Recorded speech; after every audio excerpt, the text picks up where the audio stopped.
सच्चाई है कि जब आप पासपोर्ट की ग्रेडिंग इशू करते हैं तो वो आपका जाहिर करता है कि आपका नेशनल पावर कितनी है। उसमें आपकी economic condition, security condition, terrorism के साथ आपका किस प्रकार का एक प्रकार से ताल्लुकात है। इसके साथ साथ आपका ये देखा जाता है कि आपकी पॉलिटिकल स्टेबिलिटी है। तो ये सब मिला के इसको नेट सिक्योरिटी जो इंडेक्स है उसके तहत बनाया जाता है।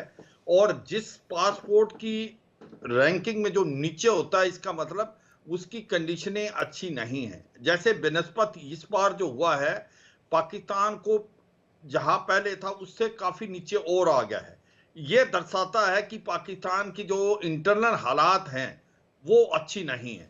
उसके अंदर चंद चंद एक चीजें हैं। एक तो इनकी इकोनॉमिक कंडीशन, पॉलिटिकल इंस्टेबिलिटी, आतंकवाद का बढ़ना। और दुख की और सच्चाई ये भी है कि आज इनकी रैंकिंग सोमालिया से भी नीचे गिर गई है। सोमालिया 102 है जबकि पाकिस्तान न्यू रैंकिंग में 103 है। तो मुझे लगता है कि यह दर्शाता है कि पाकिस्तान की जो पासपोर्ट है वो इतना कमजोर हो गया है कि जब वो कहीं जाएंगे पाकिस्तानी, तो उनके ऊपर आप पूरी सिक्योरिटी चेक होगा, उनके वीजा मिलने में प्रॉब्लम होती है। और वो बिना जो फ्री वीजा जिसको बोलते हैं, जैसे नंबर 2, 3, 4 जो आगे कंट्रीज हैं, वो बहुत ज्यादा कंट्रीज हैं जो वीजा फ्री आपको आने देते हैं। मगर आपको एक ही चीज कहनी पड़ेगी कि पाकिस्तान की जो सिचुएशन है आज के तारीख में, आज उसको कोई भी एक प्रकार सीरियसली नहीं ले रहा। उनका पासपोर्ट और उनका की कंडीशन इतनी खराब होती जा रही है। आज वो सोमालिया से भी नीचे आ गए हैं। वो सोमालिया देश जहां पर जब से सोमालिया पैदा हुआ है वहां पर इंटरनल डिस्टर्बेंस हो रखे हैं। इसका मतलब क्या सोचेंगे कि आज इनकी हालात इतनी खराब है। और वो है क्योंकि तहरीके तालिबान पाकिस्तान टेररिज्म में इनके साथ लड़ाई कर रहा है। बलूचिस्तान में भी हालात कमोबेश खराब ही हैं। हैदर हयात साहब पाकिस्तानी पत्रकार हैं, हम उनसे ही जवाब ले लेते हैं। पाकिस्तान के पासपोर्ट की जो रैंकिंग है वो लगातार नीचे गिनती जा रही है। कई आधार यहां पर रिटायर्ड जनरल AK सिवाज जी ने बताए, लेकिन जरा आप बताइएगा कि पाकिस्तान के अंदरूनी हालात कैसे हैं, जमहूरियत का क्या हाल है और हुकूमत क्या कर रही है।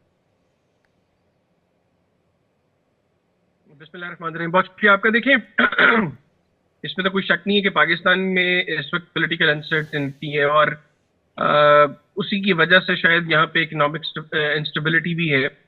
और जहाँ तक बात है ये पासपोर्ट रैंकिंग का, ये जिस तरह अभी जनरल साहब बता रहे थे कि किन किन चीज़ों की बुनियाद के ऊपर ये रैंकिंग्स जो हैं ये की जाती हैं, ये बात दुरुस्त है कि पाकिस्तान के अंदर गुज़िश्ता 2-3 साल से जो पॉलिटिकल इंस्टेबिलिटी है उसकी वजह से जो इकोनॉमिक डाउनफॉल आया है उसका बड़ा इम्पैक्ट इन सारी चीज़ों पर भी है, इंक्लूडिंग ये जो पाकिस्तान की जो पासपोर्ट रैंकिंग ये मुसलसल जो है ये डाउन हो रही है। इसमें मैं ये समझता हूँ कि पाकिस्तान की हुकूमत को अब समझना चाहिए चीज़ों को और ये पॉलिटिकल इंस्टेबिलिटी इसको ख़त्म करना चाहिए, क्योंकि ये पॉलिटिकल इंस्टेबिलिटी ख़त्म होगी तो ही अल्टीमेटली मामला बेहतरी की तरफ बढ़ेंगे। जब तक पॉलिटिकल इंस्टेबिलिटी रहेगी तब तक ना इकोनॉमिक स्टेबिलिटी आएगी मुल्क के अंदर और ना ही जो उसके साथ लिंक्ड चीज़ें हैं उनमें किसी तरह की कोई बेहतरी आएगी। तो एज ऑफ नाउ चीज़ें पॉलिटिकली बहुत बेहतर नहीं है, लेकिन शायद किसी एंड पे इस चीज़ की अंडरस्टैंडिंग डेवलप होना शुरू हो गई है कि इनको अब बेहतर करना पड़ेगा। और उस हवाले से हुकूमत और जो कंसर्न जितने भी सेक्टर्स हैं उन्होंने तैयारी कह लें कि करना शुरू कर दी है मामला को बेहतर करने की। मैं उम्मीद करता हूं कि आने वाले वक्त में चीजें बेहतरी की तरफ बढ़ेंगी। नहीं, हैदर हयात साहब आपने कहा कि तैयारियां कर ली हैं। हम सभी जानते हैं कि पाकिस्तान के पूर्व प्रधानमंत्री इमरान खान जेल में हैं और PTI के जो समर्थक हैं अक्सर सड़कों पर आते हैं। राजनीतिक अस्थिरता का आपने जिक्र किया, वो पाकिस्तान की सड़कों पर और पाकिस्तान की आवाम के भीतर साफ मौजूदगी उसकी दिखाई देती है कि वो नाखुश हैं। क्या रोडमैप तैयार कर रही है इस समय की हुकूमत वहां पर?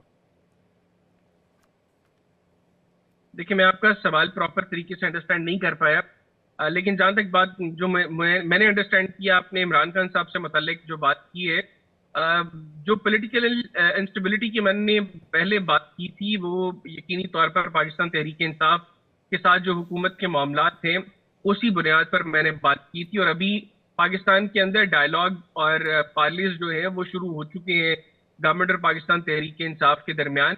और मैं ये समझता हूँ कि अगर बेहतर तरीके से मामला को आगे बढ़ाया जाएगा उन डायलॉग्स के अंदर, तो आने वाले वक्त में पाकिस्तान तहरीक इंसाफ के एंड पे जो कंसर्न्स हैं वो भी एड्रेस होंगे और अल्टीमेटली मुल्क में पॉलिटिकल स्टेबिलिटी आएगी।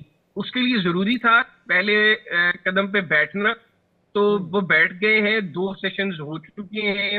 अब तीसरे सेशन के बाद देखते हैं कि चीजें किस रुख पर जाती हैं। मैं बड़ा पॉजिटिव हूँ इन चीजों को लेके और मैं समझता हूँ कि देर आए दुरुस्त है।